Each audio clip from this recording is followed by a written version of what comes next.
ಗೋಕಾಕ ನಗರದ ಹೊರವಲಯದಲ್ಲಿರುವ ಸಮೃದ್ಧಿ ನರ್ಸಿಂಗ್ ಕಾಲೇಜಿನಲ್ಲಿ 80ನೇ ಸ್ವಾತಂತ್ರ್ಯ ದಿನಾಚರಣೆಯಲ್ಲಿ ಭಾರತದ ಸಂವಿಧಾನ ಶಿಲ್ಪಿ ಡಾಕ್ಟರ್ ಬಿಆರ್ ಅಂಬೇಡ್ಕರ್ ಅವರಿಗೆ ಭಾರೀ ಅವಮಾನವಾಗಿದೆ.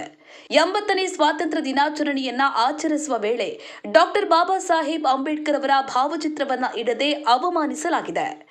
ಮಹಂತೇಶ್ ಕಡಾಡಿ ಮಾಲಕತ್ವದ ಸಮೃದ್ಧಿ ನರ್ಸಿಂಗ್ ಕಾಲೇಜಿನಲ್ಲಿ ಡಾಕ್ಟರ್ ಬಿಆರ್ ಅಂಬೇಡ್ಕರ್ ಅವರಿಗೆ ಅವಮಾನ ಮಾಡಿರುವಂತದ್ದು. ಸಮೃದ್ಧಿ ನರ್ಸಿಂಗ್ ಕಾಲೇಜಿನ ಓನರ್ ಮಹಂತೇಶ್ ಕಡಾಡಿ ಯಾರು ಅಂತ ನೋಡೋದಾದ್ರೆ, ಕಳೆದ ವಿಧಾನಸಭಾ ಚುನಾವಣೆಯ ಸಂದರ್ಭ ಕಾಂಗ್ರೆಸ್ ಪಕ್ಷದ ಎಂಎಲ್ಎ ಕ್ಯಾಂಡಿಡೇಟ್ ಆಗಿದ್ದವರು. ಚುನಾವಣೆಯ ಸಮಯದಲ್ಲಿ ದಲಿತರಿಗೆ ಬಕೆಟ್ ಹಿಡಿದಂತಹ ಮಹಾನ್ ವ್ಯಕ್ತಿ.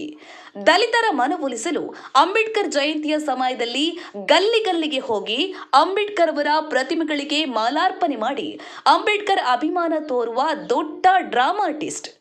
ಅದೇ ಬಾಬಾ ಸಾಹೇಬ್ ಅಂಬೇಡ್ಕರ್ ಅವರು ಇವತ್ತು ತಮ್ಮ ಸ್ವಂತ ಕಾಲೇಜಿನ ಸ್ವಾತಂತ್ರ್ಯೋತ್ಸವ ಕಾರ್ಯಕ್ರಮದಲ್ಲಿ ಬೇಡವಾದರು.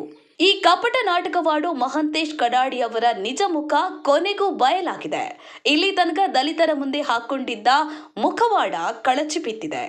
ಡಾಕ್ಟರ್ ಬಾಬಾ ಸಾಹೇಬ್ ಅಂಬೇಡ್ಕರ್ ಅವರ ಹೆಸರನ್ನ ಬಳಸಿಕೊಂಡು ದಲಿತರಿಗೆ ಮೋಸ ವಂಚನೆ ಮಾಡ್ತಾ ಇದ್ದ ಈ ಮಹಂತೇಶ್ ಕಡಾಡಿ ಕೊನೆಗೂ ತನ್ನ ನೈಜ ಗುಣವನ್ನು ತೋರಿಸಿದ್ದಾರೆ.